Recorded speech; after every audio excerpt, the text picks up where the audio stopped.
रसिक हो यासे जवळी मर्म बंध सखीचे हे जाणून घ्या रसिक हो यासे जवळी व्यासपीठ हे सगळ्यांचे ज्ञानपीठ हे लहान थोरांचे घरकुल हे आपल्या हक्कांचे हातात हात देऊन या सखीच्या प्रेमास दाद देऊया सखीस आपुल्या करूया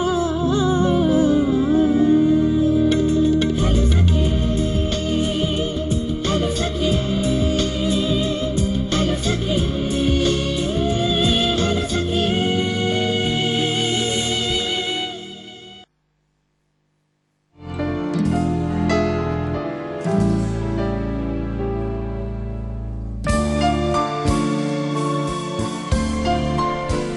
नमस्कार. हॅलो सखी या कार्यक्रमामध्ये आपलं मनापासून स्वागत करते. माणसाच्या जगण्यासाठी अन्न वस्त्र निवारा या प्राथमिक गरजांची आवश्यकता असते. त्याहून थोडं पुढे जाऊन सुखी होण्यासाठी आणखी काही गरजांचा अंतर्भाव करावा लागतो. पण आजच्या आपल्या एकंदरीत आधुनिक जगण्याचा विचार केला, यांत्रिक युगाचा विचार केला किंवा बदलत्या वेळेचा विचार केला तर आज आपल्या सुखाची जी संकल्पना आहे तिच्यात आमूलाग्र असे बदल झालेले आहेत. आमच्या सुखी जगण्यासाठी आज इतक्या गरजा आणि इतक्या बाबी अंतर्भूत झालेल्या आहेत की मग या गरजा पूर्ण करण्यासाठी आम्हाला अति आवश्यक होऊन बसलेला आहे तो आर्थिक घटक. आज आर्थिक घटक यांनी आमच्या जीवनाला इतक्या मोठ्या प्रमाणात व्यापून टाकलेलं आहे की आमचे सुखदुःख, आमचे नातेसंबंध, आमचं सुखी जगणंच त्याच्यावर अवलंबून झालेलं आहे. आर्य चाणक्यांनी खूप छान ओळ लिहून ठेवलेली आहे. ते असं म्हणतात की महेंद्र मप्यर्थहीन न बहुमन्यते लोकः. म्हणजे इंद्र देखील संपत्तीहीन झाला तर त्याला देखील कोणी मान देणार नाही. इतका आर्थिक घटक हा महत्वाचा घटक आहे. अर्थाशिवाय जीवनाला अर्थ नाही असंही म्हटलं जातं.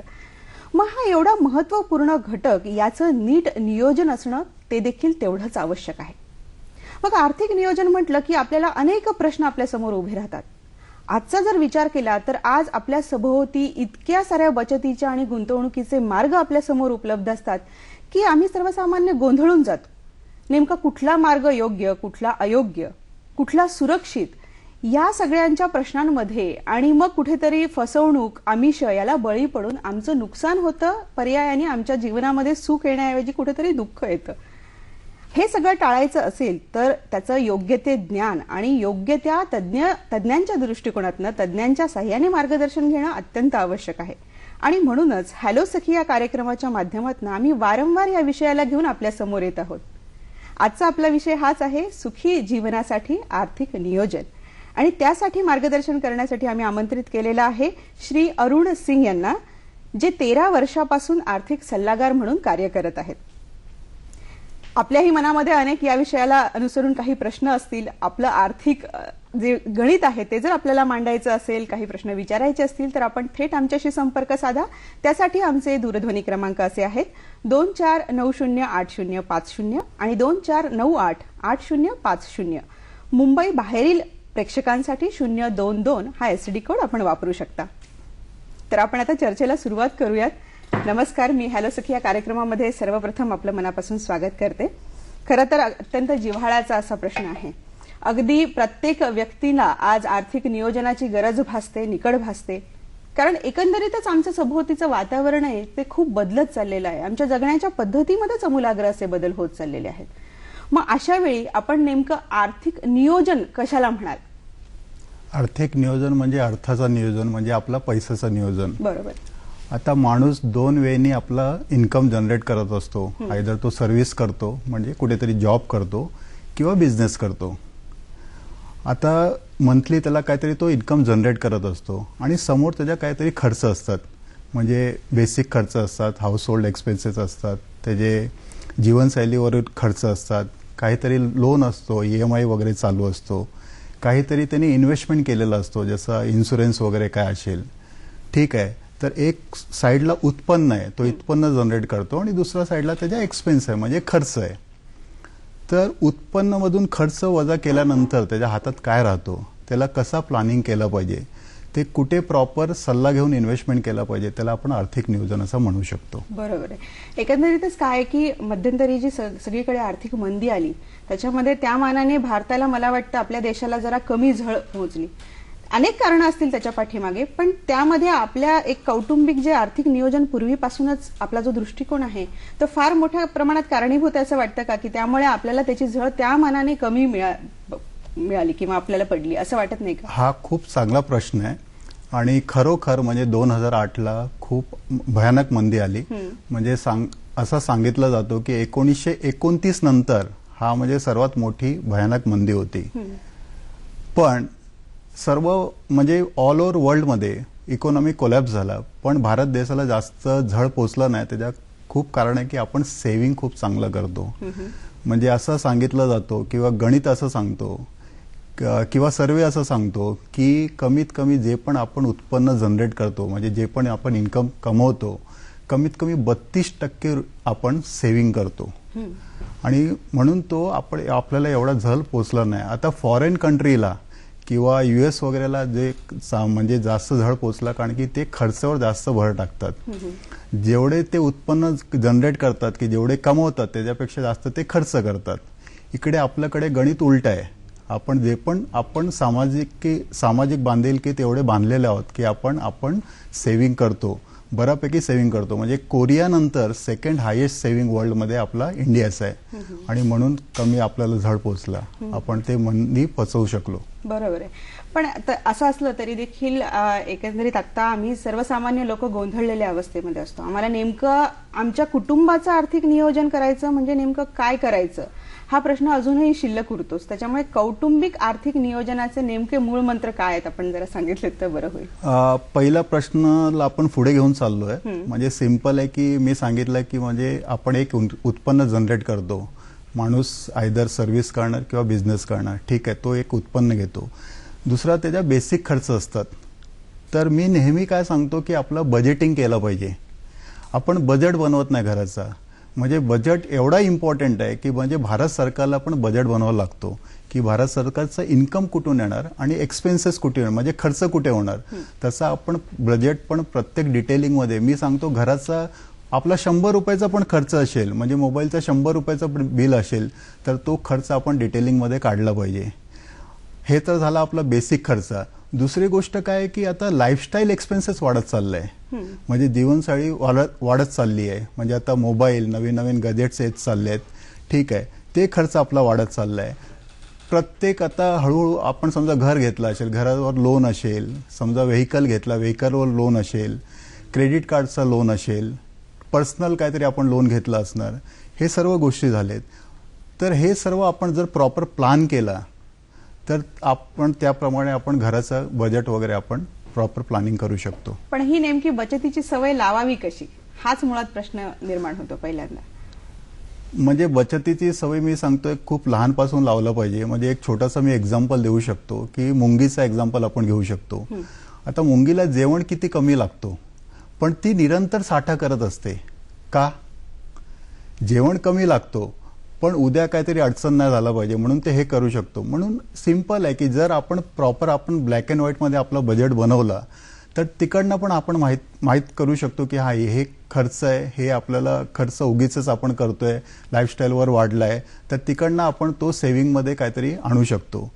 तर आपण छोटे छोटे गोष्टी करून ते आपण करू शकतो. पहिल्यापासून मुलांना ते मार्गदर्शन आपण करू शकतो सेव्हिंग. बरोबर आहे. आजकाल पॉकेट मनी देणं आणि त्याच्यानंतर त्यांना न विचारणं की त्याचं तुम्ही काय केलेलं आहे असं न करता ते दिल्यानंतर तुम्ही एवढे त्याच्यातनं पैसे बाजूला काढा, ही तुमची सेव्हिंग आहे. किंवा लहान मुलांच्या ज्या काही सेव्हिंगच्या योजना आहेत त्या आम्ही तुमच्यासाठी ह्या केलेल्या आहेत, तुमच्या पुढच्या भावी शिक्षणासाठी ही योजना केलेली आहे, अशा प्रकारची माहिती मुलांना देणं योग्य आहे का? आपल्याला काय वाटतं याविषयी? खूप गरजेचं आहे. म्हणजे पूर्वी आपण पिगी बँक आपण मुलांना हे करायचो की बा ठीक आहे, हा तुझा खर्च आहे, तू 1 रुपये 2 रुपये त्याच्यामध्ये इन्व्हेस्टमेंट कर. आता आपण त्यांना आता बँकेत आपण लहान मुलांचं अकाउंट पण उघडू शकतो. आई वडील म्हणजे पॅरेंट्स त्या मुलांना बँकेत घेऊन जाऊ शकतात. म्हणजे लहान वयापासून त्यांना ती सवय लागली पाहिजे किंवा त्यांना आर्थिक बाबीबद्दल नॉलेज असलंच पाहिजे. आणि आज मला वाटतं ती अत्यंत काळाची मोठी गरज आहे, कारण पैसा हा बचत करायचाच असतो. त्याच्याकडे एक वेगळ्या दृष्टिकोनातून बघणं हे लहान मुलांना शिकवणं गरजेचं आहे. आपल्याला एक फोन येतोय. गणेश राऊत बोलतायत काळा चौकीवरनं. बोला. Hello hello. हॅलो, नमस्कार. नमस्कार. ऍक्च्युली माझं मी मॅरिड पर्सन आहे आणि माझं सध्याचं रनिंग वय 29 आहे आणि मला आता सध्या सॅलरी 16,000 रुपये येते आणि हातामध्ये कट वगैरे करून 14,000 रुपये येतात. तर मला आता फ्युचर म्हणजे या स्टेप पासून जर मला पुढे आता होम लोनची प्लॅनिंग करायची आहे, चांगलं घर घ्यायचं आहे, त्यासाठी मी कशा प्रकारे आत्तापासून प्लॅनिंग करू शकतो. आणि दुसरी गोष्ट की मी 14,000मध्ये मी माझं व्यवस्थित प्लॅनिंग इन्कमचं कसं काय व्यवस्थित करू शकतो. आणि त्याच्यामध्ये माझा एक पर्सनल लोन आहे 2 लाखाचं, त्याचा EMI जातो 5,000 रुपये. तर मला प्लीज ऍडवाइस करा की माझं आत्तापासून ते फ्युचरमध्ये प्लॅनिंग कसं होईल. धन्यवाद. नक्कीच, धन्यवाद. आपण या विषयाकडे येणारच आहोत हळूहळू, पण तत्पूर्वी यांना थोडासा जरा तुम्ही काय सल्ला द्याल की त्यांना घर घ्यायचं आहे, होम लोन घ्यायचं आहे, काय सांगाल त्यांना? पहिलं तर असं मी विचारणार की घर आपण कुठे बघताय, कुठच्या एरियामध्ये बघताय, कारण की आता घराचा भाव खूप वाढलाय. मला वाटतं मुंबईमध्ये राहत असणं तर मुंबईमध्ये घराचा भाव खूप वाढलाय. आणि गणेश सांगतात आहे की ऑलरेडी त्यांनी एक पर्सनल लोन घेतलंय, म्हणजे पर्सनल लोन मध्ये पण 5,000 रुपये EMI चाललाय. म्हणजे कदाचित तुम्हाला मग लोन घ्यायलाच प्रॉब्लेम होणार. पहिला तर तुम्हाला पर्सनल लोन क्लिअर करायला पाहिजे, कारण की लोनसाठी पण तुम्हाला की एवढा तुमच्या हातात नेट इन्कम कंपल्सरी आहे, नाहीतर तुम्हाला कुठचा बँकेत सुद्धा लोन देणार नाही. पहिला पर्सनल लोन क्लिअर करा, कारण की पर्सनल लोन खूप महाग असतो. पर्सनल लोन क्लिअर केल्यानंतर तुमचा 5,000 रुपये म्हणजे समजा तुमचा इन्कम मध्ये वाढणार तो, मग त्याच्यानंतर तुम्ही लोन वगैरेचा प्लॅनिंग करू शकता. अगदी. म्हणजे थोडक्यात काय की बचत आणि गुंतवणूक ह्याच्यातलं जे गणित आहे, याच्यातला जो फरक आहे तो नेमका क्लिअर होत नाही. त्याविषयी काय सांगाल? बचत आणि गुंतवणूक मध्ये खूप फरक आहे. बचत आपण काय करतो, आपण खर्चामध्ये काटछाट करून करत असतो, आणि गुंतवणूक आपण सरप्लस फंडनी करत असतो. आपल्याकडे सरप्लस पैसा आहे तेव्हाच गुंतवणूक करत असतो. बचतमध्ये आपण रिस्क आपल्याला घेता येत नाही आणि गुंतवणूकमध्ये रिस्क नाकारता येत नाही. म्हणजे गुंतवणूकमध्ये रिस्क इनबिल्ड असतो आणि बचत असतो त्याच्यामध्ये आपण रिस्क घेऊ शकत नाही. आपला समजा शॉर्ट टर्म गोल असेल, नजीकचा काहीतरी आपल्या गरजा असेल, त्याच्यासाठी आपल्याला बचत केलं पाहिजे. आणि लॉंग टर्म गोल काय असेल त्याच्यासाठी आपण इन्व्हेस्टमेंट केलं पाहिजे, त्याच्यासाठी गुंतवणूक केलं पाहिजे. बचत आणि गुंतवणुकीतला थोडक्यात फरक आपल्याला नीट समजून घेणं आवश्यक आहे. आपल्याला फोन येतोय. श्रीकृष्ण पाडगावकर बोलतायत अंबरनाथवरनं. बोला. नमस्कार. माझे 2 प्रश्न आहेत. हा. एक वृत्तपत्रामध्ये नुकताच एक सुविचार आला होता, खर्च करताना हात आवरता घेणं जमलं म्हणजे तुमच्या हाती परिसच लागला असे समजा. आजकालच्या या महागाईच्या जीवनामध्ये हे वाक्य आवश्यक आहे. या बाबतीत आपलं मत काय, याबाबत आपण प्रबोधन करावं. आणि दुसरा प्रश्न असा आहे की बचत हीच खरी कमाई आहे. तर बचत जर आपण आज नॅशनल सेव्हिंग सर्टिफिकेट किंवा अशा वेगवेगळ्या खात्यामध्ये जर केली की ज्या ठिकाणी निश्चित सिक्युरिटी आहे, तीच खरी आपली 5 वर्षानंतर किंवा 10 वर्षानंतर कमाई असणार आहे, कारण महागाई ही वाढतच जाणार आहे. याबाबत आपलं मत काय आहे? धन्यवाद. नक्कीच, धन्यवाद. आपण त्याच विषयी बोलत होतो. बचत कशाला म्हणायचं, गुंतवणूक कशाला म्हणायचं, आणि बचत कशा प्रकारची करायची, कशा पद्धतीने आपण बचतीची सवय लावायला हवी, याविषयी आपण काय सांगाल? ते म्हणतात की खर्च करताना आवरता हात घेणं. आपण सुरुवातीला जे सांगितलं, कशा पद्धतीने आपण सवय लावायला हवी. मुलांवर तर आपण बिंबवायलाच हवं, पण आपण स्वतःला कशा कशा सवय लावायला हव्यात, जे ते म्हणतात. पहिला प्रश्न त्यांचा असा आहे. मी पहिलाच सांगितलं होतं की आपण बजेट बनवलं पाहिजे. नेहमी ब्लॅक अँड व्हाईट मध्ये असला की आपला फालतू खर्च कुठे होतोय किंवा एक्सेस खर्च कुठे होतोय ते आपण बघू शकतो, ते टाळता येतो.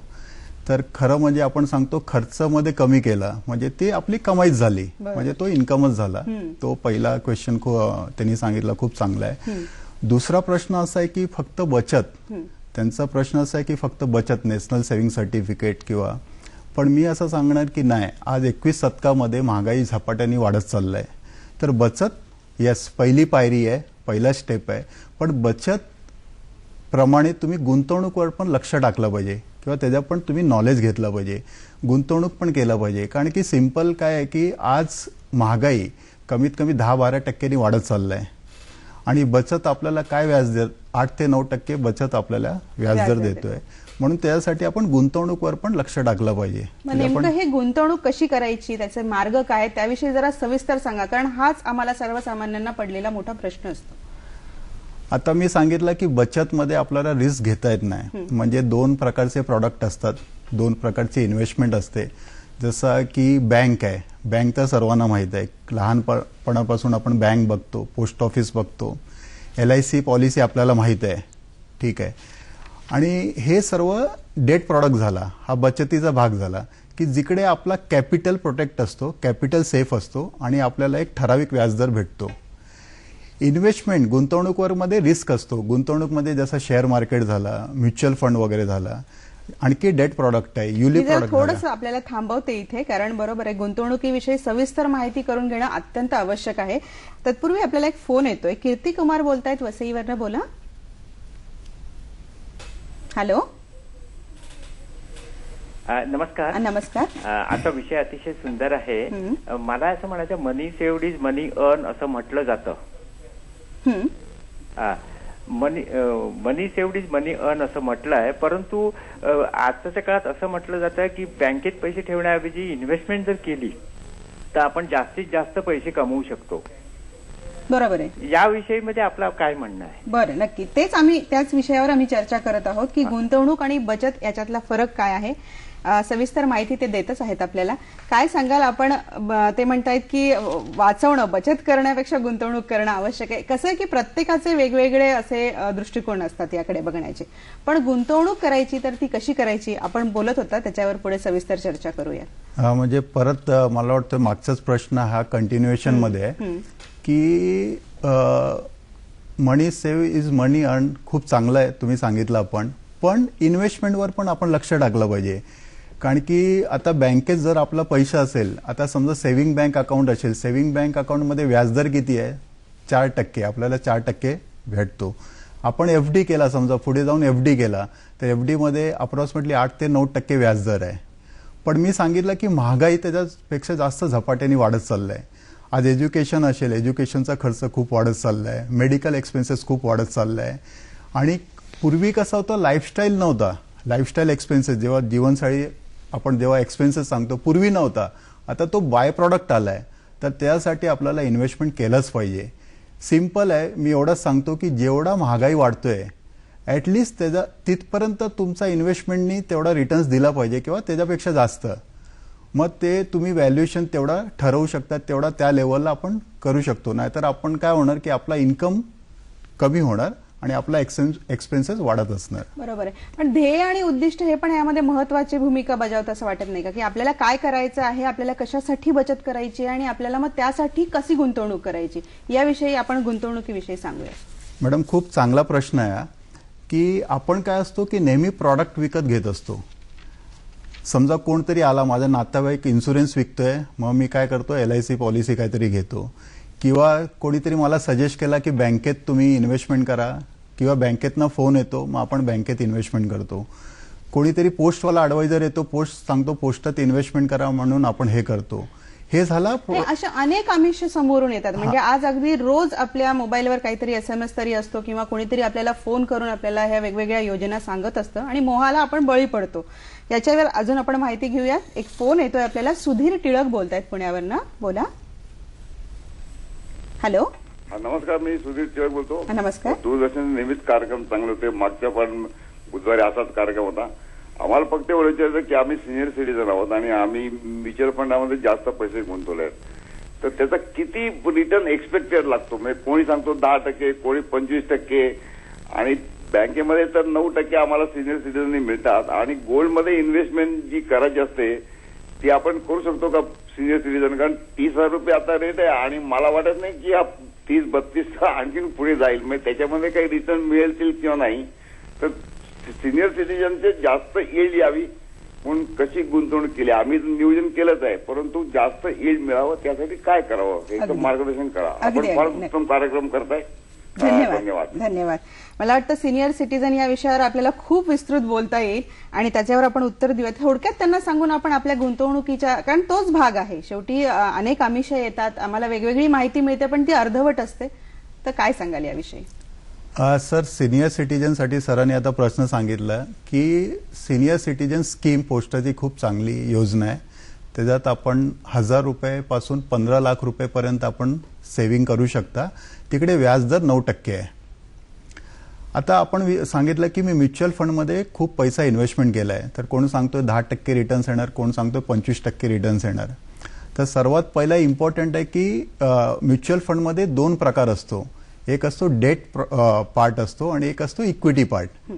आता मला हे माहित नाही पडलं की सरांचा पैसा कुठे इन्व्हेस्टमेंट आहे, म्हणजे डेटमध्ये इन्व्हेस्टमेंट आहे की इक्विटीमध्ये आहे. जर डेटमध्ये इन्व्हेस्टमेंट असेल तर जे 25% वगैरे येणार नाही ते चुकीची माहिती आहे.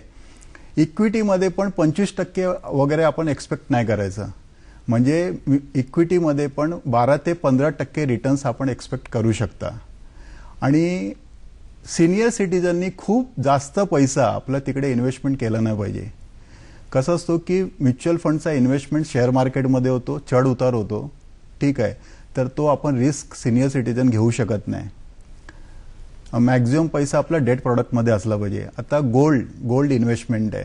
आता गोल्ड इन्व्हेस्टमेंटबद्दल विचारला तर गोल्ड ठीक आहे की आपला जेवढा इन्व्हेस्टमेंट आहे त्याचे 10% मॅक्झिमम आपण गोल्डमध्ये इन्व्हेस्टमेंट करू शकतो. मी नेहमी सांगतो की गोल्डचा इन्व्हेस्टमेंट रिटर्नसाठी कधी बघायचं नाही, पण अनसर्टेनिटी समजा झाला. पूर्वी असं कसं फक्त आता भारत देश, आता असं नाही झालं, आता ग्लोबल इकॉनॉमी झाली आहे. आपण एक दुसऱ्यांबरोबर कनेक्ट असतो, आपण एक दुसऱ्यांबरोबर व्यापार करत असतो मोठ्या लेवलला. आता अमेरिकाला काय प्रॉब्लेम झाला, अमेरिकाला मंदी आले तर थोडाफार फरक आपल्या इकडे पण पडतो, त्याचा इफेक्ट आपल्या इकडे पण होतो. युरोपला काय मंदी झाला तर आपल्या इकडे पण, कारण की आपण एक दुसऱ्याबरोबर व्यापार करत असतो. तर सिंपल आहे, समजा इकॉनॉमीला काय प्रॉब्लेम झाला, अनसर्टेनिटी काय आला, समजा उद्या वार झाला कोणाबरोबर, तर त्यासाठी गोल्ड आपल्या पोर्टफोलिओमध्ये असला पाहिजे. पण फक्त 10% 10 ते 15% मॅक्झिमम गोल्ड असला पाहिजे. मॅक्झिमम इन्व्हेस्टमेंट गोल्डमध्ये नसलं पाहिजे. आणि फक्त जास्त रिटर्न्स देतो म्हणून आपण कधीही कुठच्या प्रॉडक्टमध्ये इन्व्हेस्टमेंट नाही करायचं. किंवा एखादी गुंतवणूक केलेली असते आणि ती गुंतवणूक आज सोन्याचे भाव वाढत चाललेत किंवा प्रॉपर्टीचे भाव वाढत चाललेत, म्हणून ती इन्व्हेस्टमेंट किंवा ती गुंतवणूक मध्येच थांबवून तो पैसा इकडे लावणं हे कितपत सुरक्षित आहे असं वाटतं आपल्याला? हा खूप चांगला प्रश्न आहे आणि हाच आता प्रॉब्लेम मी बघतोय की सर्व चाललंय. लोक काय करतात की मोमेंटमवर पैसे लावतात. मोमेंटम म्हणजे काय झालं की कोणी सांगितलं अरे गोल्डमध्ये खूप चांगला रिटर्न्स आहेत, मग लोक काय करतात सर्व पैसे काढतात आणि गोल्डमध्ये लावतात. मग सांगतात अरे प्रॉपर्टी खूप चांगला रिटर्न्स देतोय, मग लोक सर्व पैसे काढतात आणि प्रॉपर्टीमध्ये इकडनं लोन घेणार, तिकडनं लोन घेणार, पीएफ विड्रॉ करणार प्रॉपर्टीमध्ये. मग दुसऱ्या कोणीतरी सांगितलं अरे सिल्वर खूप चांगला रिटर्न्स देतोय, मध्ये लोक सिल्वरमध्ये खूप पैसा लावायचे. मग हे चुकीची गोष्ट आहे. आणि हे चुकीचे समजच दिवसेंदिवस समाजामध्ये ते वाढत जातात. एक दुसऱ्यांकडनं त्याची माहिती मिळते, अर्धवट अशी माहिती मिळते आणि मग प्रश्न निर्माण होतात. सविता शिंदे आपल्याला सांगलीवरनं बोलतायत, त्या काय म्हणतायत बघूयात. नमस्कार सर, मला एक प्रश्न विचारायचा होता. माझे मिस्टर रयतमध्ये आहेत, ते सध्या शिक्षण सेवक आहेत. कशात आहेत आपले मिस्टर? रयत शिक्षण संस्थेत ज्युनियर कॉलेज, हो ज्युनियरवर आहेत. सध्या ते शिक्षण सेवक आहेत. 1 वर्ष त्यात राहिलेलं आहे त्यांचं शिक्षण सेवकचं. आणि आम्ही घर तर बांधू शकत नाही कारण कुठे बदली होईल ते सांगता येत नाही. आम्हाला पगारातून इन्व्हेस्टमेंट करायचे. आमच्या दोघांचं असं मत आहे की प्लॉटिंग म्हणजे प्लॉट वगैरे घेऊन ठेवावेत आणि नंतर आपण जेव्हा रिटायर होऊ त्यातून घर वगैरे बांधावं, म्हणजे आपल्या ज्या सुखसोयी आहेत त्या उपलब्ध होतील. तर त्यावर मला तुमचं सजेशन हवं होतं. अगदी नक्कीच. हाच मुद्दा सतत सगळ्यांकडनं येतो की शेवटी घर प्रॉपर्टी ही निकड आहे ना माणसाची. जसं आपण अन्न वस्त्र निवारा म्हणतो, निवारा ही अगदी प्राथमिक गरजच आहे माणसाची. आणि त्यासाठी मग अशा प्रकारची गुंतवणूक किंवा अशा प्रकारचं प्लॅनिंग कितपत योग्य राहील असं वाटतं आपल्याला? आता मॅडमनी प्रश्न विचारलाय की त्यांचा जॉब ट्रान्सफरेबल आहे, 1 वर्ष राहिलं आहे आणि ते प्लॉट घेऊन ठेवणार आहे. आणि आता पण त्यांना अनसर्टेनिटी की मी तिकडेच जॉब राहणार की नाही, कदाचित बदली वगैरे होऊ शकते. तर समजा तुमचं बजेटमध्ये प्लॉट भेटत असेल तर ठीक आहे, घेऊन ठेवा, कारण की अन्न वस्त्र निवारा ती बेसिक गरज आहे.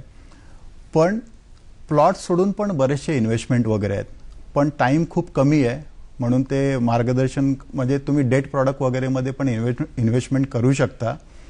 पण समजा तुमचा बजेटमध्ये असेल, तुमच्याकडे तेवढा प्लॅनिंग झालेला असेल, तुमचं स्वतःचं घर नसेल, मग ते एक प्लॉट घेऊन ठेवलेला केव्हाही चांगला आहे. म्हणजे त्यांच्यासाठी आज या दृष्टिकोनातून गुंतवणूक करायला काही हरकत नाहीये.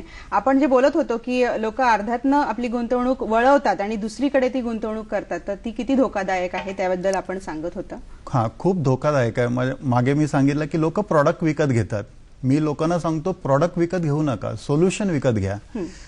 जे पण आपण इन्व्हेस्टमेंट करतोय, जे पण आपण गुंतवणूक करतोय, जे पण आपण बचत करतोय, त्याच्या खरोखर आपल्याला गरज आहे काय?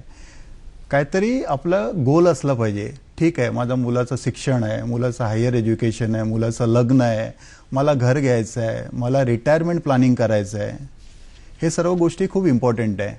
तर हे सर्व गोष्टी आपण काय करतो, हे आपण विचार न घेता आपण कुठेतरी पैसे हे करत असतो. आणि मग लोकांचा बोंबाबोंब चालू होतो. मध्ये काय झालं की गोल्डचा प्राइस खूप वाढत चालला होता. मग लोकांनी काय केलं, सर्व इन्व्हेस्टमेंट काढलं. आणि समजा तुम्ही मुलाचं शिक्षणासाठी प्लॅनिंग केलंय, ते 15 वर्षासाठी तुम्ही पैसे टाकताय आणि 5 वर्षानंतर तुम्ही काय केलं, पैसे विड्रॉ केलं आणि सोन्यात टाकलं. म्हणजे आपल्या मुलाचं भविष्य हे जास्त महत्वाचं आहे. आजच्या काय गोष्टी घडामोडी घडतात त्याच्याकडे जास्त न देता हे जे लॉंग टर्म इन्व्हेस्टमेंट आहे ती तशीच राहू दिली पाहिजे, त्याला हात लावला नाही पाहिजे. थोडक्यात असं आपल्याला सांगायचंय. आपल्याला एक फोन येतोय, प्रिया म्हात्रे बोलतायत. हॅलो, बोला. नमस्कार. नमस्कार. मी दहिसरहून प्रिया म्हात्रे बोलते. हा, बोला.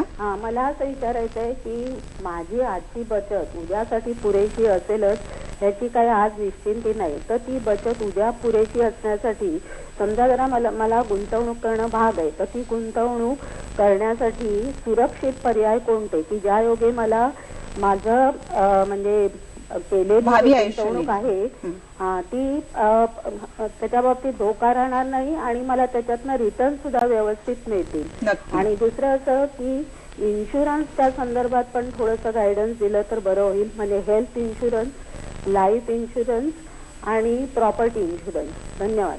धन्यवाद. आपण ताईंच्या या सगळ्या प्रश्नाला नक्की उत्तरं देणार आहोत. तत्पूर्वी घेऊयात एक छोटीशी विश्रांती. विश्रांतीनंतर पुन्हा एकदा मी आपल्या हॅलो सखीमध्ये स्वागत करते. आपण सुखी जीवनासाठी आर्थिक नियोजन कसं आवश्यक आहे याच्यावर चर्चा करत आहोत.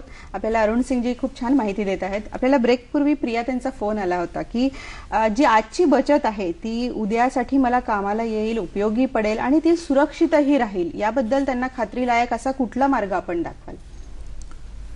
जर मॅडमचा असा प्रश्न आहे की बचत करायचं आणि सुरक्षित राहील, तर त्याच्यामध्ये डेट प्रॉडक्टमध्येच आपण इन्व्हेस्टमेंट करू शकतो.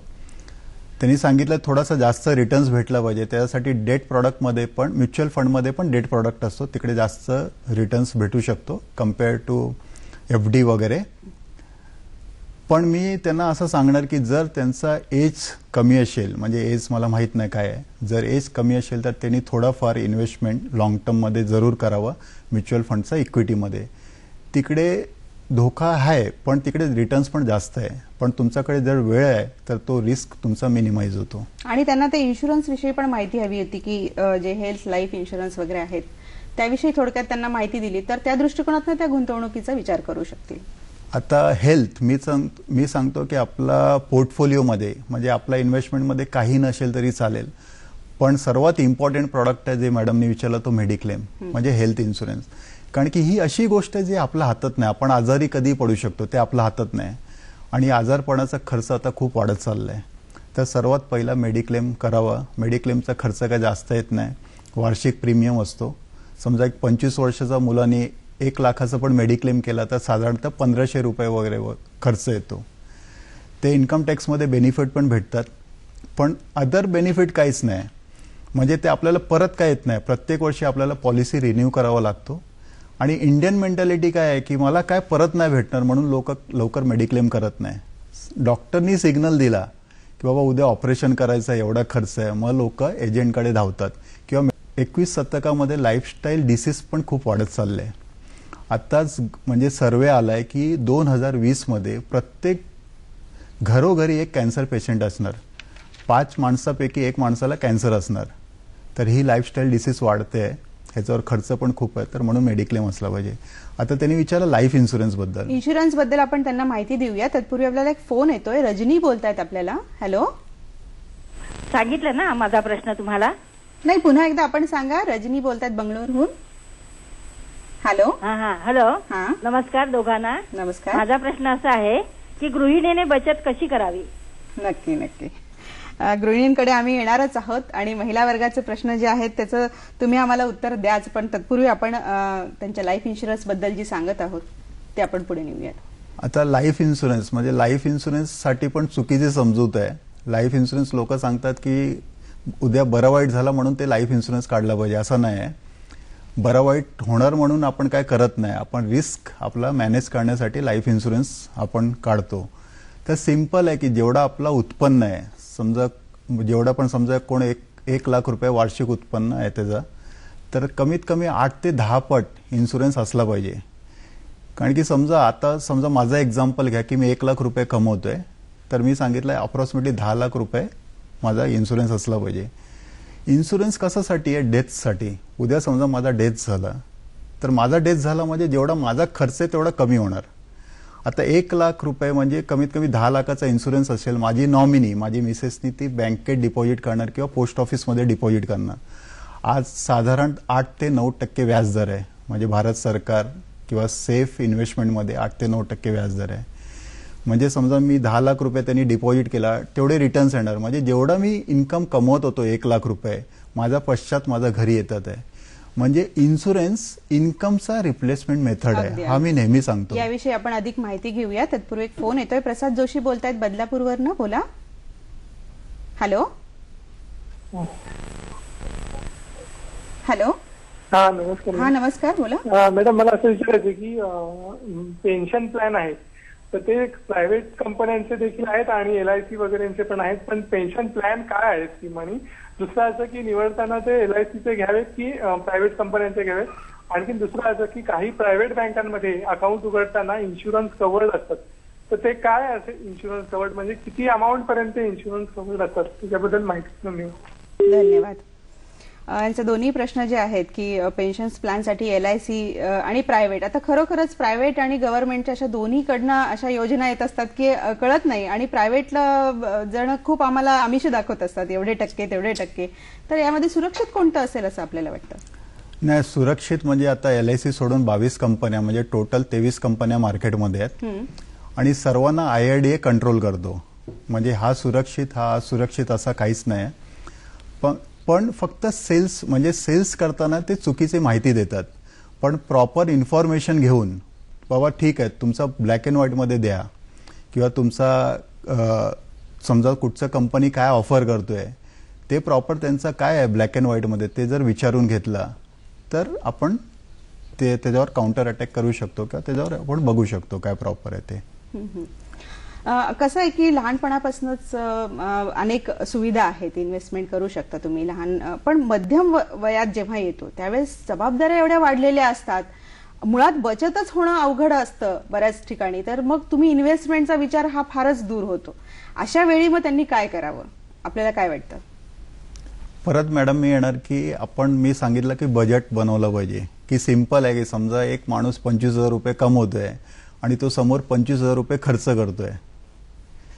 पण समजा मी सांगतो की जर आज तुम्ही कमवताय आणि आज तुम्ही बचत करू शकत नाही, मग जेव्हा तुमचा इन्कम स्टॉप होणार तेव्हा काय करणार? आता सिंपल आहे की किंवा समजा आत्ता तर कदाचित माहीत असेल 2004 नंतर गव्हर्नमेंटनी पेन्शन पण बंद करून टाकलंय. का? कारण की 21 शतकातला सर्वात मोठा थ्रेड असेल, सर्वात मोठी काय भीती असेल तर ती लॉंगेव्हिटी आहे. अगदी अगदी. आणि पुढच्या भविष्य काळातली भीती ही फार मोठी आहे, त्यावर आपण सविस्तर बोलूयात. तत्पूर्वी फोन येतोय आपल्याला. माधवी सावंत बोलतायत. हा बोला. काय म्हणजे मी माझा प्रश्न विचारू? हा बोला, प्रश्न विचारा. हा, माझा प्रश्न असा होता, मी माधवी सावंत बोलते बोरिवलीवरनं. हा बोला. आणि आता तुमचा प्रोग्राम खूपच छान आहे. धन्यवाद. माझं सध्या फ्रॅक्चर झालंय म्हणून मी घरी बसले आणि त्यामुळे मी रोज तुमचा प्रोग्राम बघते. बरोबर. सर्व्हिसला आहे आणि मी आपला प्रश्न काय माहिती? सिनियर सिटीजनच काम करते ते. तर आता 9.30 आपल्याला रेट ऑफ इंटरेस्ट मिळतोय. हॅलो, मी एकदम दम लागला, सॉरी. आणि तो परतावा खूपच चांगला आहे 15 लाखावर. म्हणजे सिनियर सिटीजनला तर हा खूपच, कोणाला गिफ्ट वगैरे देऊ शकता आणि खूप डिपॉझिट येतं आमच्याकडे. ओके, तर थँक्यू. धन्यवाद. मला वाटतं त्यांनी त्यांचं मत दिलेलं आहे. कार्यक्रम बघून त्यांना चांगली योग्य अशी माहिती मिळते. आपण जे बोलत होतो की जो मध्यम वय आहे जिथे आम्ही कमवतोय, आम्हाला बचत करायची आहे, भविष्यात त्याची गुंतवणूक करायची. आता जसं सिनियर सिटीजनचा आम्हाला हा फोन आला होता, तर हा सगळा झाला भविष्य काळातल्या गुंतवणुकीचा, बचतीचा. तर ती बचत करणं आवश्यक आहे, अनिवार्य आहे, जर आपण पुढच्या 21व्या शतकाचा विचार केला तर. मला थोडंसं आपल्याला इथे विषयापासून, या आता आपण जी चर्चा करतो त्याच्यापासून याच्यासाठी दूर न्यायचंय की हा आपण जे बोलतोय, चर्चा करतोय, तर इंडिव्हिज्युअल आपण चर्चा करतो आहोत.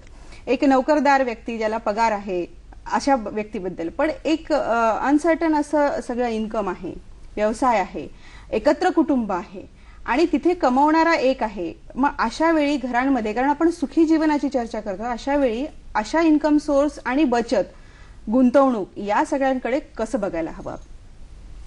म्हणजे समजा तो बिझनेसमॅन आहे, आपला प्रश्न असं त्याचं इन्कम आहे, स्थायी इन्कम आहे.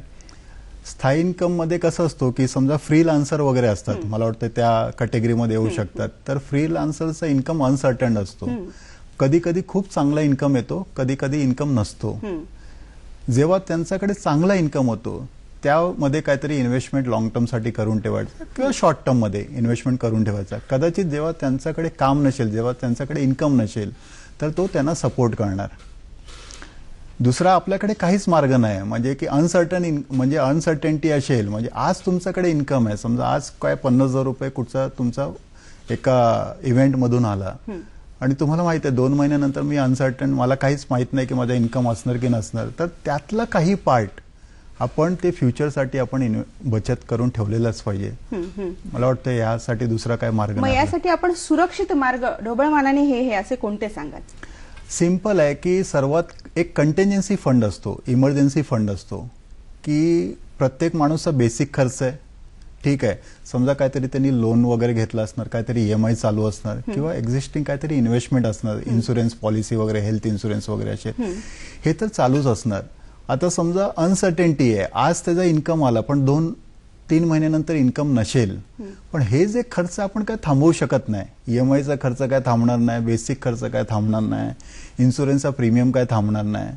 तर त्यासाठी आपण कंटिन्जन्सी फंड किंवा इमर्जन्सी फंड मेंटेन केला पाहिजे. तो साधारण 3 ते 6 महिन्याचा खर्च आपला सेव्हिंग बँक अकाउंटमध्ये मेंटेन ठेवायचा. तिकडे रिटर्न्स किती भेटतो, किती व्याजदर येतो ते कधीच विचार नाही करायचा. तिकडे सेफ्टीचा विचार करायचा. जास्त आपण शॉर्ट टर्म FD करू शकतो, म्हणजे 15 दिवसाचा, 30 दिवसाचा, 45 दिवसाचा आपण FD करू शकतो. किंवा म्युच्युअल फंडमध्ये लिक्विड फंड असतो, त्याचं नावच दिलंय लिक्विड फंड, म्हणजे कधीही लिक्विडिटी अवेलेबल आहे, आपण तिकडे करू शकतो, म्हणजे सेव्हिंग करू शकतो. आता बँकेमध्ये पण खूप चांगल्या योजना आहेत की बँकेला आपण जर सांगितलं बाबा ठीक आहे एवढाचा वर गेला, 5,000चा वर माझा फंड गेला की ऑटोमॅटिक तो शॉर्ट टर्म FD मध्ये कन्वर्ट झाला पाहिजे.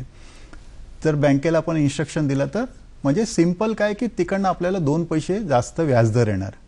आपल्या पैशाला आपण आयडल कधीच ठेवायचं नाही. आपण प्रत्येक प्रयत्न करायचा की आपलं जास्त रिटर्न्स, जास्त व्याजदर कुठे येत आहे, ते उद्या 2 पैसे आला तर आपल्यासाठीच उपयोगी पडणार. बरोबर आहे. याच बरोबरीने अजून एक असा प्रश्न निर्माण होतो की आता एक तरुण पिढीचा साधारणतः विचार केला तर इतकं पाश्चिमात्याचं सगळ्याच बाबतीत अनुकरण होत आहे, त्यामुळे पाश्चिमात्य ही आर्थिक बाबतीतली पण विचारसरणी ते कुठेतरी अनुकरण त्याचं करतायत आणि त्यांना सगळं अगदी फास्ट शॉर्ट मध्ये हवं असतं.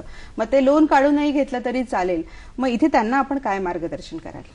म्हणजे हा खूप चांगला प्रश्न आहे की आपण आता काय झालंय की वेस्टर्न कंट्रीला फॉलोअप करतोय, US ला आपण फॉलोअप करतोय. तिकडे कल्चर कसं आहे की खूप ते खर्च करतात. म्हणजे मी कुठेतरी असं वाचलंय की समजा एक माणूस तिकडे 100 वर्षानंतर एक्सपायर झाला तरी 5 वर्षाचा कर्ज तो डोक्यावर सोडून जातो. म्हणजे नेक्स्ट जनरेशनला ते काय करतात, असेट देत नाही, ते लायबिलिटी देऊन जातात. ठीक आहे, ॲडव्हान्समध्ये ते सॅलरी थ्रू क्रेडिट कार्ड वगैरे उचलतात आणि तेच आपण फॉलोअप करतोय. पण आपलं कल्चर वेगळं आहे. आपण काय सेव्हिंग करतो, आपण 32% सेव्हिंग करतो. पण आता नवीन जनरेशन काय झालं, लाईफस्टाईल एक्सपेन्सेस त्यांचा खूप वाढत चाललाय. आता सॅलरी पण चांगली आहे, म्हणजे इव्हन कॉल सेंटर वगैरे मध्ये 20-25 हजार रुपये सहज भेटतात. अगदी. आणि ते काय करतात, ते खर्च करतात, घरी तर काय देत नाही. उलट बिचारे आई वडील असतात त्यांच्याच कडनं ते पैसे घेत असतात.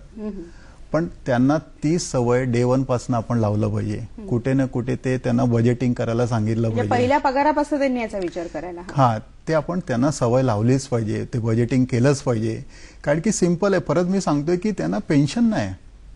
फंड सर्व्हिस नाही, कुठचा गव्हर्नमेंट जॉब नाही. इव्हन आता गव्हर्नमेंट जॉबला पण पेन्शन बंद करून आणि त्यात टाकलंय. पुन्हा त्यांना सतत जॉब बदल करण्याचा एक त्यांची मानसिकता हल्ली वाढत चाललेली आहे असंही दिसतं. मग इथे जॉबचीच सर्टिनिटी नाही, काहीच निश्चितता नाही, त्यावेळेस त्यांनी थोडासा गांभीर्याने बचतीकडे विचार करायला हवा असं आपल्याला म्हणायचंय. येस येस, केलंच पाहिजे. कारण की आता लोक काय करतात, जॉब फ्रिक्वेंटली चेंज करतात आहे. आता समजा 2-3 वर्ष एका ठिकाणी केला, तिकडे पीएफ जमा झाला, नंतर काय करतात दुसऱ्या ठिकाणी गेलात, पहिला हा पीएफ काय करत ते ट्रान्सफर करत नाही. तुम्हाला ती फॅसिलिटी पण अवेलेबल आहे की तुम्ही ट्रान्सफर करू शकता. ट्रान्सफर नाही करत मग लोक काय करतात, ते विड्रॉ करतात आणि सर्व खर्च करून टाकतात, परत दुसऱ्या ठिकाणी जातात. काय की थोडासा सॅलरी जास्त भेटतोय. तुमचा ग्राफ स्टार्टिंगला थोडासा तेजीचा असतो, नंतर तो फ्लॅट होतो आणि नंतर काय असतो की तुमच्याकडे काहीच शिल्लक हातात राहत नाही. आणि आता काय रिटायरमेंट नंतर पण 30-40 वर्ष जे जगायचं आहे, म्हणजे आता 2-3 वर्ष मागचा सर्वे आहे की ज्याचा वय 40 तो कमीत कमी 80 वर्ष जगणार. बरोबर. आता आपण बघतोय की आपल्या प्रत्येक घरोघरी आपण बघत असणार की 70-80 वर्ष कॉमन झालंय. आयुर्मान वाढलेलं आहे, आयुर्मान वाढलंय. आणि मग त्याच्यानंतर जे आयुष्य आहे, आपल्याला अनेक त्याच्यावर प्रश्न आलेले आहेत, त्याच्यावर आपण सविस्तर आता बोलूयात मला असं वाटतं. तर म्हणजे आयुर्वेद वाढलाय. म्हणजे मी सांगितलं 21 शतकाचा सर्वात मोठा थ्रेट, सर्वात मोठा भीती काय असेल तर तो लॉंगेव्हिटी आहे. आयुर्वेद वाढलाय म्हणून, आणि सर्वात मोठा कारण आहे की गव्हर्नमेंटने पेन्शन बंद करून टाकलंय. आता कदाचित आपल्याला माहित असेल की अमेरिकेचा पण सर्वात मोठा थ्रेट, सर्वात मोठी भीती तीच झाली आहे. आता अमेरिका आणि भारतमध्ये फरक काय की तिकडे सोशल सिक्युरिटी आहे, आपल्या भारतामध्ये सोशल सिक्युरिटी नाही आहे. पण हळूहळू ते गव्हर्नमेंटनी बघितलं की तिकडे इकॉनॉमी म्हणजे इथपर्यंत आलाय की तिकडनं इकॉनॉमी कोलॅप्स होणार. आता बराक ओबामा सेकंड वेळा निवडून आले तर सर्वात मोठा त्यांचा म्हणजे थ्रेड आहे त्यांना तीच आहे की बाबा की सोशल सिक्युरिटी कसा कंटिन्यू करायचा. कारण की गॅरंटेड तुम्ही सिक्युरिटी लॉंग टर्म मध्ये देऊ शकत नाही. कुठचाच असा प्रॉडक्ट नाही, कुठचा असा इन्व्हेस्टमेंट नाही की तुम्हाला लॉंग टर्म मध्ये तेवढाच रिटर्न्स देत असणार आणि तुम्ही सिक्युरिटी प्रोव्हाइड करत असणार. आता भारत देशामध्ये कसं 8-8.5-9% व्याजदर आहे. आता अमेरिकेचा आपण एक्झाम्पल गेला तर तिकडे हार्डली 1 ते 1.5% व्याजदर आहे. जपानमध्ये व्याजदर तर 0 झालाय. म्हणजे त्या तुलनेमध्ये आपण खूपच सुरक्षित आहोत असं आपल्याला इथे दिसून येतंय. कारण काय व्याजदर इकडे जास्त आहे, कारण की इकडे आपलं सोशल सिक्युरिटी नाही, तिकडे सोशल सिक्युरिटी आहे म्हणून इकडे व्याजदर जास्त आहे. पण हे जास्त दिवस ठेवता येणार नाही. आज ना उद्या आपल्या पण व्याजदर कमी होणार. कदाचित आपल्याला माहित असेल पूर्वी व्याजदर किती 14% वगैरे होता. 5 वर्षात पैसे आपले दुप्पट व्हायचे आणि आज 9.5 वर्षामध्ये आपले पैसे दुप्पट होतात आहे. का व्याजदर कमी होत चाललाय? म्हणजे 2 इफेक्ट होत चालले. लोक ते लक्षात घेत नाही की व्याजदर कमी होत चाललाय आणि महागाई वाढत चाललाय. दोघांचा इफेक्ट आपल्या ह्याच्यावर होतोय. ते दोन्ही गोष्टी आपण लक्षात घेतलं पाहिजे. याच्यात कंपल्सरी डिडक्शनचा रूल आला पाहिजे असं वाटत नाही का आपल्याला? कंपल्सरी डिडक्शनचा रूल म्हणजे तेच सांगतो. आता गव्हर्नमेंट पण काय फिक्स रिटर्न देणं गव्हर्नमेंटच्या हातात पण नाही. कदाचित आपल्याला आता माहित असेल की FD फिक्स्ड डिपॉझिट, पोस्टावरची डिपॉझिट, पीपीएफचा डिपॉझिट हे सर्व गव्हर्नमेंटने काय केलंय की आता मार्केटवर सोडलंय. आता फिक्स रिटर्न्स कोणच देऊ शकत नाही. कंपल्सरी डिडक्शन म्हणून काय केलंय गव्हर्नमेंटने आता काय 2004 नंतर पेन्शन बंद केलंय. त्यांना NPS चालू केलंय, न्यू पेन्शन स्कीम चालू केलाय. तर त्यांचा रिटर्न्स पण फिक्स गॅरंटेड नाही. त्यांच्या रिटर्न्स पण काही 5 कंपन्या मॅनेज करतात म्युच्युअल फंड थ्रू आणि मार्केटवरच सोडलाय. त्यांचा इन्व्हेस्टमेंट मार्केटमध्ये होणार आणि ते जेवढा रिटर्न्स देणार ते त्यांना भेटणार. आपल्याला मगाशी माधवीताईंचा एक फोन होता की गृहिणींनी, रजनीताईंचा फोन होता की गृहिणींनी अर्थकारण खरं तर पूर्वीपासून त्या घरातलं अर्थकारण त्या बघतात. आज त्यांचं व्याप्ती वाढलेली आहे, त्याही आज बाहेर जाऊन सगळ्या अर्थकारणामध्ये सहभाग घेतात. कसं आज बघायला पाहिजे गृहिणींनी अर्थकारणाकडे किंवा आर्थिक नियोजनाकडे? म्हणजे गृहिणींचा खूप मोठा रोल असतो आणि ते खूप चांगले फायनान्शियल प्लॅनर असतात. आम्ही नेहमी सांगतो घराचं बजेट मॅनेज करणं, घर मॅनेज करणं म्हणजे तो खूप मोठा, म्हणजे तो फायनान्शियल प्लॅनिंग पेक्षा मोठा काम आहे. आणि आता हाऊसवाईफ असेल किंवा ते इन्कम जनरेट करत असतील, दोघांचा रोल खूप इम्पॉर्टंट आहे. आता जे हाऊसवाईफ असतात त्यांना जे पण खर्च भेटतो ते काटछाट करून ते बचत करत असतात. आणि जे जॉब करतात, इन्कम जनरेट करतात, त्यांना आता तसा एक्सपोजर खूप आहे, ते पण अलर्ट झाले आहेत. पण तरीही घराचा म्हणजे जेंट्स माणूस तोच जास्त त्याच्यावर हे करत असतो. पण ते इन्कम म्हणजे कसं आहे, हाऊसवाईफ असेल त्याच्या पण लाईफ आहे, त्याला पण सिक्युरिटी पाहिजे, पण त्यांचा पण प्रॉपर इन्शुरन्स झाला पाहिजे, ते आपण काळजी घेतला पाहिजे. त्यांनी पण विचारलं पाहिजे की बाबा ठीक आहे की आता मला वाटतं गव्हर्नमेंटनी पण सर्क्युलर काढलाय, गव्हर्नमेंटनी पण रूल आणलाय की प्रत्येक म्हणजे हाऊसवाईफ असेल तरी तुमचा एक पार्ट त्याचा कंपल्सरी त्याच्या अकाउंटमध्ये इन्व्हेस्टमेंट केला पाहिजे, सेव्हिंग केला पाहिजे, जमा असला पाहिजे. तर खूप इम्पॉर्टंट आहे की आपल्या इन्कम मध्ये काटछाट करून पण ते पण प्लॅनिंग करू शकतात. आपल्याला एक तत्पूर्वी पार्ल्यावर फोन येतोय, आपण तो घेऊयात. हॅलो, हा सटकर बोलतायत आपल्याला. द्या ना मला द्या. नमस्कार. Hello hello. हा आपला प्रश्न विचारा. अतिशय सुंदर प्रोग्राम चाललाय.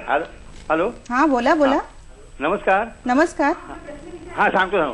मी 81 वर्षाचा आहे आणि असं मला वाटतंय की भोगी वृत्ती जाम वाढले, भोगी वृत्ती एवढी वाढली आणि मी कधीही रिक्षाने गेलेली नाहीये. मी ज्युनियर ऑफिसर होतो गव्हर्नमेंटमध्ये आणखी, आणि मी कधी फर्स्ट क्लासने गेलेलो नाहीये, रिक्षा गेलेली नाहीये, बाहेर देवाला गेलेलो नाहीये. आज मी व्यवस्थित आहे कारण माझा मी खेडेगावात आलेला आहे. मी थोडंसं तुम्हाला थांबवते, आपल्या टीव्हीचा आवाज थोडा कमी करा. अजून मला त्यामुळे तब्येत पण चांगली राहिली. हल्लीची थोडा कमी करा, आम्हाला ऐकू येईल जेणेकरून. हॅलो. करतो. आता इतका सुंदर प्रोग्राम चालला माझ्या वेळेस. धन्यवाद. हो. कंझ्युमरिझम एवढी वाढलेली आहे, मी कधी बाहेर जेवायला जात नाही, हॉटेलिंग केलेलं नाही, डबा घेऊन जातो. आज माझी तब्येत चांगली आहे, काहीही नाही. माझ्या मुलांचं व्यवस्थित केलेली लग्न वगैरे झालेली आहे. हल्ली इतके जो तो रिक्षा त्यामुळे माझी तब्येत, व्यायाम करतो रोज. आपला प्रश्न नेमका काय आहे? नाही, भोगी वृत्ती वाढली, लाईफस्टाईल का आपण वाढवायची? साहेब सांगते लाईफस्टाईल का वाढवायची मला लाईफस्टाईल, म्हणजे येणार नाही ना प्रोग्राम. आणि माझी जी सेव्हिंग आहे ती साध्या कोऑपरेटिव्ह सोसायटी 4-5 सेकंड ठेवले, म्हणजे एक बँक बुडली तरी मला नाही. गव्हर्नमेंट पोस्टात ठेवले, बँकेत ठेवले. आज मला स्वतःची काळजी नाहीये. सांगा. ओके, बघा याच्याबद्दल तुझं काय म्हटलं? हो, धन्यवाद. नाही, खरं आहे, हा पिढ्यांमधल्या विचारांचा मला वाटतं हा सुखी जीवनावर फार मोठा हा प्रश्न निर्माण होतो. सुखी जीवन जेव्हा आपण चर्चा करतो की एका पिढीचं वेगळं मत असतं, दुसऱ्या पिढीचं वेगळं मत असतं. यांनी जे आयुष्य जगलेलं आहे ते एक वेगळ्या पद्धतीने, आणि अनेक असे वृद्ध आहेत, वयस्कर आहेत की त्यांचा बचतीकडे बघण्याचा दृष्टिकोनच वेगळा होता. आज सगळंच लाईफस्टाईल आपली बदललेली आहे आणि हा प्रश्न प्रत्येक, मला वाटतं जवळपास सगळ्याच घरांमध्ये भेडसावत असेल. आपण काय म्हणाल याविषयी? ते सांगितलं की 21 शतकामध्ये म्हणजे जसं ऑपॉर्च्युनिटी पण खूप झाले. पूर्वी जॉब अवेलेबल नव्हते, म्हणजे एक जॉब असेल तेव्हा त्याला 100-200-1000 अप्लिकेशन यायचे. आता तसं राहिला नाही. आता खूप आपल्याला ऑप्शन पण ओपन झालाय, इन्कम वाढलाय. आई बाबा सांगतात की बाबा ठीक आहे, जेव्हा आम्ही रिटायरमेंटचा जो पैसा घेत होतो त्यावेळी जो इन्कम होता, आता मुलांना तो स्टार्टिंग सॅलरी भेटतोय. बरोबर आहे. पण त्याच्याबरोबर काय झालंय की दोन गोष्टी झाल्यात की एक लॉंगेव्हिटी वाढत चाललाय आणि दुसरा न्यूक्लिअर फॅमिली झालाय.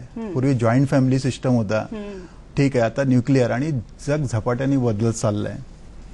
तर न्यूक्लिअर फॅमिली आणि माणूस काय करतो की इंडिपेंडेंट राहण्याचा प्रयत्न करतो, पैसा येतोय, ओके, आणि म्हणून हे सर्व 21 शतकाचा हा प्रॉब्लेम होत चाललाय. पण काही तरुण पिढीना हा पण प्रश्न भेडसावतो, कारण आज आता मुंबई सारख्या ठिकाणी एका ठिकाणाहून दुसरीकडे तुम्हाला नोकरीला जायचं आहे तर तुम्हाला वाहन लागतं आहे, घर राहण्यासाठी लागतं, म्हणजे गरजा वाढत चाललेल्या आहेत. त्यामुळे अगदी सगळ्याच गोष्टी काटेकोरपणे पाळणं हे तरुण पिढीसाठी सुद्धा अवघड झालेलं आहे. मला वाटतं हा घरांमध्ये फार मोठा प्रश्न असेल, त्याच्यावर वेगळी चर्चा घडून येईल इतका तो मोठा प्रश्न असेल. मला इथे असं म्हणायचं आहे की थोडक्यामध्ये आपण जर आपण जे पिरामिड किंवा आपण जे आर्थिक नियोजनाच्या बाबतीमध्ये जो आपला विचार केलाय तो जर आम्हाला थोडक्यात सांगितला तर एकंदरीतच गुंतवणुकीचे कसे मार्ग सुरक्षित आहेत ते आमच्या प्रेक्षकांना कळतील. मी नेहमी सांगतो की प्रोडक्ट कधी विकत घ्यायचं नाही, आपण सोल्युशन विकत घ्यायचं. म्हणजे एक एक्झाम्पल आहे खारीचा आपण एक्झाम्पल घेऊ शकतो की ती जेवण ठिकठिकाणी लपवून ठेवते, वेगवेगळ्या ठिकाणी लपवून ठेवते. तसा म्हणजे डायव्हर्सिफिकेशन, ठीक आहे. आता फायनान्शियल पिरामिडमध्ये पहिला येतो प्रोटेक्शन, म्हणजे आपण प्रोटेक्शनवर भर घातला पाहिजे. नंतर रिस्क फ्री ग्रोथ आहे, ठीक आहे. नंतर ग्रोथ विथ रिस्क आहे, म्हणजे की जिकडे आपण रिस्क घेऊन आपला चांगला रिटर्न्स कमवू शकतो. अनसर्टन ग्रोथ आहे, स्पेक्युलेशन मार्केट आहे. आता प्रोटेक्शनमध्ये जसं इन्शुरन्स येतो, म्हणजे पहिला हेल्थ इन्शुरन्स केला पाहिजे की समजा आपण उद्या आजारी पडलो, हॉस्पिटलाइज झालो तर आपल्याकडे मेडिक्लेम असला पाहिजे. उद्या आपला डेथ झाला मला त्याच्यासाठी वाटतं हेल्थ इन्शुरन्स अतिशय दुर्लक्षित असा भाग पडतो का? कारण लोक तेवढे जागरूकतेने हेल्थ इन्शुरन्सकडे बघत नाहीत का? काय वाटतं आपल्याला? येस, आपल्याकडे खूप हेल्थ इन्शुरन्स खूप कमी प्रमाणात लोक घेतात, कारण की प्रत्येक वर्षी रिन्यू करावा लागतो. आणि इंडियन मेंटॅलिटी काय, मला परत काय भेटणार? आता मेडिक्लेम किंवा हेल्थ इन्शुरन्समध्ये पॉलिसी 1 वर्षासाठी असतो. आपण हॉस्पिटलाइज नाही झाला तर तिकडनं परत काय आपल्याला भेटत नाही. म्हणून लोक अरे काय परत भेटत नाही, हा वेस्ट इन्व्हेस्टमेंट आहे, हा चुकीचा इन्व्हेस्टमेंट म्हणून लोक करत नाही. पण डॉक्टरनी सिग्नल दिला की बाबा उद्या समजा हा प्रॉब्लेम आहे, डॉक्टरकडे गेला आणि डॉक्टरनी सांगितलं बाबा तुला हॉस्पिटलाइज व्हावं लागणार, ऑपरेशन आहे, एवढे खर्च येणार, मग लोक जाऊन हेल्थ इन्शुरन्स बद्दल इन्क्वायरी करतात. ठीक आहे. आता एक सर्वे आला होता की फक्त 6,32,00,000 लोक फक्त भारत देशामध्ये हॉस्पिटलाइज होतात, एक वेळा हॉस्पिटलाइज होतात आणि ते गरिबी रेषेच्या खाली जातात. कारण की त्यांच्याकडे मेडिक्लेम नसतो. ठीक आहे. कारण की आता बायपास, हार्ट अटॅकला वयाचा काही हे राहिला नाही, यंग एजमध्ये जास्त अटॅक येतो, स्पर्धा वाढली आहे, स्ट्रेस वाढलाय, टेन्शन वाढलंय आणि मग लवकर यंग एजमध्ये जास्त अटॅक येतो. आणि आज हार्ट अटॅकमध्ये पण कमीत कमी 2.5 लाख रुपये खर्च येत आहे. त्यासाठी हेल्थ इन्शुरन्स खूप इम्पॉर्टंट प्रॉडक्ट आहे. त्याच्यानंतर लाईफ इन्शुरन्स असला पाहिजे की उद्या डेथ झाला तर त्यासाठी लाईफ इन्शुरन्स आपल्याकडे असला पाहिजे. नंतर कंटिन्जन्सी फंड सांगितला की 3 ते 6 महिन्याचा खर्च आपण मेंटेन करून ठेवला पाहिजे. म्युच्युअल फंड, महागाईवर मात करण्यासाठी आपल्याकडे म्युच्युअल फंड असला पाहिजे, कारण की म्युच्युअल फंड महागाईपेक्षा जास्त तो रिटर्न्स देतो, कमीत कमी 12 ते 15% रिटर्न्स देतो. आपल्याकडे घर बेसिक गरज आहे, पण आता घराचा भाव एवढा वाढलाय की सेकंड इन्व्हेस्टमेंटसाठी आपण विचार करू शकत नाही. अनेक अनसर्टन हे आहेत, कमोडिटी मार्केट F&O आहे, तो रिस्की आहे, तो एक्सपर्टचा सल्ला घेऊनच आपण तिकडे इन्व्हेस्टमेंट केला पाहिजे, नाहीतर त्याच्यात आपण ते विचार नाही केला पाहिजे. असा साधारणतः फायनान्शियल पिरामिडचं. अच्छा, म्हणजे गुंतवणूक करत असताना रिस्क किती फॅक्टर आहे हे बघून आपल्याकडची जी काही आपली आर्थिक क्षमता आहे त्याचा विचार करून मग गुंतवणुकीचे मार्ग मला वाटतं आपण निवडले पाहिजे. त्याचबरोबरीने आपण हळू पद्धतीने गुंतवणूक करू, लॉंग टर्म, स्लो, जसं ससा कासवाची गोष्ट आहे, आपण त्याच्यात थोडक्यात काय सांगायला जातं आता? जसं आपण बघितलं की पहिला एक हे आहे की पहिला रेस कासव म्हणजे जिंकतो, म्हणजे ससा हरतो. परत सेकंड रेस लावतात. सेकंड रेसमध्ये काय असतो, ससाला माहित असतो मी झोपलो होतो म्हणून मी हरलो, परत सेकंड रेसमध्ये तो जिंकतो. परत आता हा झाला जुनी स्टोरी. आता 21 शतकाचा नवीन स्टोरी काय, परत थर्ड रेस लावतात, कासव त्याला चॅलेंज करतो, ससा न विचार करतो रेस लावतो आणि ग्राउंड पर्यंत ससा धावतो, पहिला येतो. परत नदी असते, नदीचा नंतर तिकडे गोल पोस्ट असतो, कासव हळूहळू येतो, परत नदीमध्ये जातो आणि गोल पोस्ट तिकडे जाऊन तो जिंकतो. परत चौथी रेस लावतात आणि 3 रेस नंतर ते चांगले मित्र होतात. ग्राउंडवर ससाचा पाठी कासव बसतो आणि नदीमध्ये कासवचा पाठी ससा बसतो आणि कमी वेळात ते लोक रेस, म्हणजे चौथा रेसमध्ये सर्वात कमी वेळ लागतो. म्हणजे हा 21 शतकाचा मंत्रच झालाय. तुम्हाला डेट आणि इक्विटी दोन्ही इन्व्हेस्टमेंट प्रॉपर केलं पाहिजे. फक्त डेट इन्व्हेस्टमेंट करून चालणार नाही, फक्त इक्विटी इन्व्हेस्टमेंट करून चालणार नाही. म्हणजे तुम्हाला सुरक्षितता आणि रिटर्न्स दोन्ही गोष्टीचा आपण विचार केला पाहिजे. अगदी अगदी, म्हणजे हळूहळू आणि आपल्या अगदी भविष्याचा सखोल असा विचार करून आपण आर्थिक गुंतवणूक किंवा आर्थिक नियोजन करणं आवश्यक आहे. इथे मला एवढंच सांगावंसं वाटतं की सन्मान्य जीवन नरक्षणही जगावे, विज्ञान शौर्य यश मिळवीत जावे, हे सत्य जीवन असे बुध बोलतात, तो काकही चीर जगे बलिभक्ष खात. थोडक्यात काय, तर पशु पक्षी प्राणीही जगतात, पण आपल्याला जर सन्मानाने जीवन जगायचं असेल, एक क्षण जरी जगायचा असेल, तर मला वाटतं आजच्या काळामध्ये आर्थिक नियोजन करणं हे अत्यंत आवश्यक आहे. किंबहुना सुखी जीवनाची ती गुरुकिल्ली आहे असं म्हणावं लागेल. आज आपण आलात आणि खूप छान माहिती दिली, त्याबद्दल हॅलो सखी या कार्यक्रमातर्फे मी आपले मनापासून आभार मानते. धन्यवाद.